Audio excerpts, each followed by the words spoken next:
get real-time Secretary of State data. So we offer real-time, as in whatever reflects on the Secretary of State, we are going to have it for you. We can even get screenshots. So that data will be there available as screenshots, documents where it's available, officers where it's available. We're gonna get all the data that you can get from the Secretary of State. We can get it. We have integrations into all 51 states. And when a business registers, when they start, they have to register their business. And the Secretary of State tracks things, especially, this is what most people want, is things like the status, like is the business in good standing? And this is to help them assess risk. The big things they're looking for are fraud. Is this business real or is it not real? We went through and we did a research project where we wanted to find all the different statuses that exist with the Secretary of State. We found 402 different statuses in all 50 states. This is kind of a big deal. Let's say that you, as the savvy commercial underwriter you are underwriting a business for a commercial loan, and you see the status come back from the Secretary of State as suspended. What does that mean? Is that a concern? Should you hold off on this loan when everything else looks great? Well, we're going to talk about this more in this video. So it's really important that you understand the different statuses that each Secretary of State provides and what they mean. Today, we're going to walk through the statuses specific to a certain state. Oregon's 6 business entity statuses you need to know. Number 1, ACT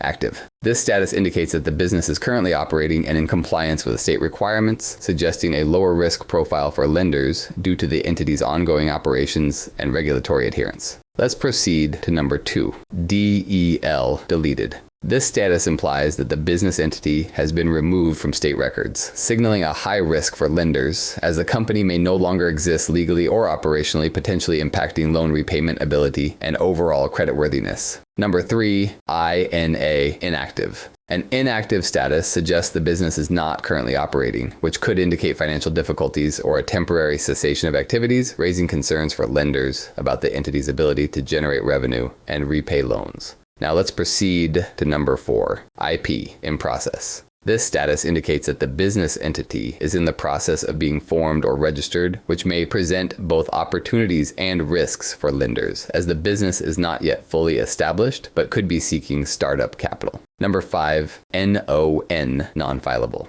These entities are not yet filed for various reasons. This status suggests potential compliance issues or incomplete documentation, which could raise red flags for lenders regarding the business's organizational stability and adherence to regulatory requirements. Number 6, UNF, unfiled. An unfiled status may indicate that the business has not completed necessary filings or registrations, potentially signaling compliance issues or operational instability that lenders should carefully consider in their risk assessment process. All right, let's look at an example if we wanted to do something like this and kind of how Cobalt Intelligence can help you with this. This right here is an example using this API. Now, Cobalt Intelligence is an API first, where the idea is that you can get all this data via API and get it integrated right into your system. Let's say you search for this business 199 Franklin RC in California. So we're gonna hit send, and this is what we get back. Now, the status is suspended FTB, and this right here, specifically for California, is the Franchise Tax Board, which means it's delinquent with its taxes in California. Not enough to be terminated, but enough to put it in suspension. So this is somewhat of a risk here. Now, this could be hard to go through because, like we said, there's 402 different statuses out there. So what you can do is use this normalized status, where we go through and interpret these things, and we mark it as inactive. And we're gonna put those as 2 different options. It's either going to be active or it's going to be inactive. And so then you can programmatically, as you integrate this into your API, and as this is processing through your software, you're going to get a feedback that says, hey, this business is active or inactive, and may prompt further note. So it can kind of take it down certain paths. Now, if I was building this, I would use that as, like I said, a programmatic decision maker and put it in the this needs questioning right here. If it's inactive, I'm going to automatically put this in stipulations, where someone's going to have to go and follow up further. And then you could display this string of suspended FTB, and then your underwriters could go through and check it and say, okay, this is something we need to dig further into, and this, or maybe not, or maybe we just decline the file altogether. I hope this has been helpful for you to see how these different statuses in the state can really vary and how it can be different for you and impact your business. I invite you to try the Secretary of State API. We have a free trial that it comes with, so you can go ahead and try it out. We also offer paid pilots, so you can try out a big number of searches and see really if the data is something that can be helpful for you. I'm Jordan Hansen. If this has been helpful at all, hit that like and subscribe button. We will help you out with what you're trying to do. Thank you.